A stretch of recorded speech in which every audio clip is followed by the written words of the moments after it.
fan. The series just celebrated its 10-year anniversary last September, and this year's E3 brought the expected but nevertheless surprising announcement of Kingdom Hearts 3. And now comes the release of Kingdom Hearts 1.5 Remix, which is a great nostalgia trip for fans of the series and a great package for newcomers. There are three components to Kingdom Hearts 1.5 Remix: Kingdom Hearts Final Mix, Kingdom Hearts Rechain of Memories, and finally Kingdom Hearts 358 over 2 days. Kingdom Hearts Final Mix, though, is the true prize of the pack by far, providing just enough new content to help the game feel fresh for returning fans. For those unaware, Kingdom Hearts Final Mix was originally a Japanese exclusive released back in 2002. This version now contains new abilities to learn, keyblades to equip, gummy ship missions to undertake, a new secret boss fight against Xemnas, and an extended secret ending video which teases Kingdom Hearts 2. The story for those new to the franchise revolves around Sora, Riku, and Kairi, who wish to leave their island home and see other worlds. Before they can set out, their home is attacked by the Heartless, creatures that devour people's hearts. Separated from his friends, Sora joins up with Donald and Goofy, who in turn are searching for King Mickey. While searching for their lost friends, the trio must contend with the Heartless, in addition to a group of Disney villains led by Sleeping Beauty's Maleficent. The game employs a real-time combat system and has Sora equipping various keyblades and armor to change and raise his stats. And there is plenty to do, like exploring areas to find treasure, rescuing the 101 Dalmatians, competing in various tournaments at the Olympus Coliseum, discovering different colored Trinity markers, and playing minigames with Winnie the Pooh. Final Mix also has several new gameplay tweaks. The exam command on the bottom of the command menu has now been replaced with the summon command, and all of the actions previously linked to examine are now performed by the triangle button. In addition, Sora's abilities like RS Arkham and Sonic Blade are now performed as reaction commands, similar to the system that was introduced in Kingdom Hearts 2. The camera is now controlled by the right analog stick in place of the shoulder buttons from the original. It might sound like it removes the camera issues, but the new controls still can cause the camera to occasionally be placed in a bad spot. The presentation is excellent, with the HD update making the colors bright and vibrant throughout the adventure. The only negative to the HD visuals is that during several cutscenes, characters still tend to lip flap when speaking, which makes the presentation look a bit dated. On the plus side, though, all of the music has been reorchestrated, with some of the tracks sounding much more refined than their PS2 counterparts. The gummy ship section now has missions for players to complete, and they exist mostly to make the player build a specific gummy ship tailored to a mission's criteria. Some missions will have you trying to rack up a high score or trying to get to a route without being damaged.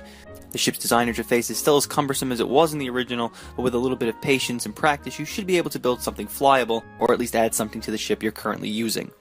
Even 10 years later, Kingdom Hearts has lost none of the charm that made it a blast to play over a decade ago. The next game in the collection is Kingdom Hearts Rechain of Memories. This was originally a Game Boy Advance game released in 2004 that was later remade into a PS2 game included with Kingdom Hearts 2 Final Mix, which was released in 2007 and at the time was a Japanese exclusive. The remake was then ported over to North America in 2008. So this is the first time Europe and Australia will be getting the chance to experience this title. For the most part, though, Rechain of Memories is largely untouched from its PS2 counterpart, aside from the updated visuals, and this is helpful as some of the cutscenes from the original were a bit fuzzy.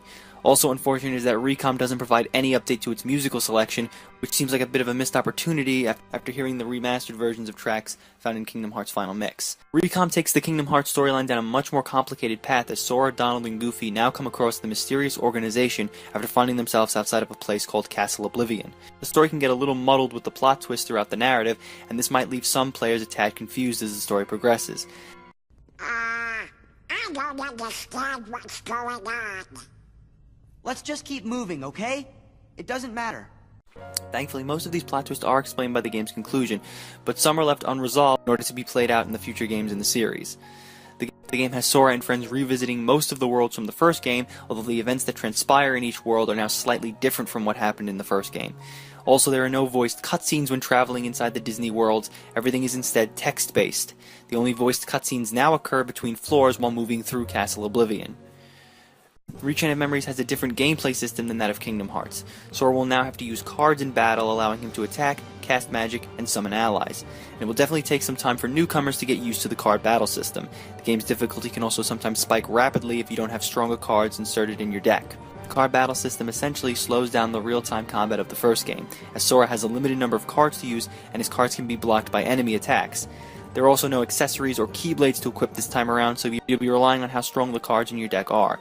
Cards can be found by attacking objects in the environment or by buying packs of cards from Moogles. However, purchasing the cards from Moogles is a bit luck of the draw, as you'll never really know what cards you're going to end up with. Leveling up is also different, as now players can choose between 3 options.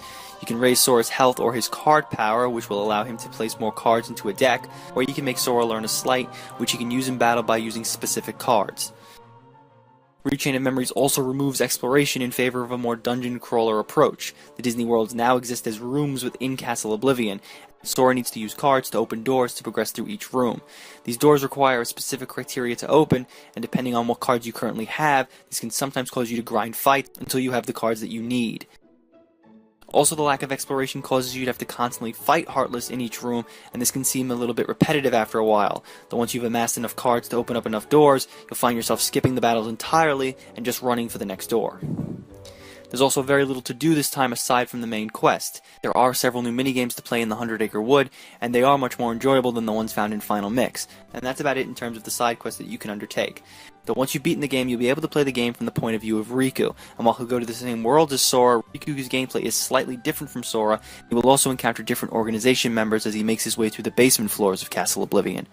Even with most of these changes, Rechain of Memories is just different enough from Kingdom Hearts that it feels like a fresh new experience. It's just a shame that no new content was added to this entry, which will make it seem a little less important in contrast to Final Mix.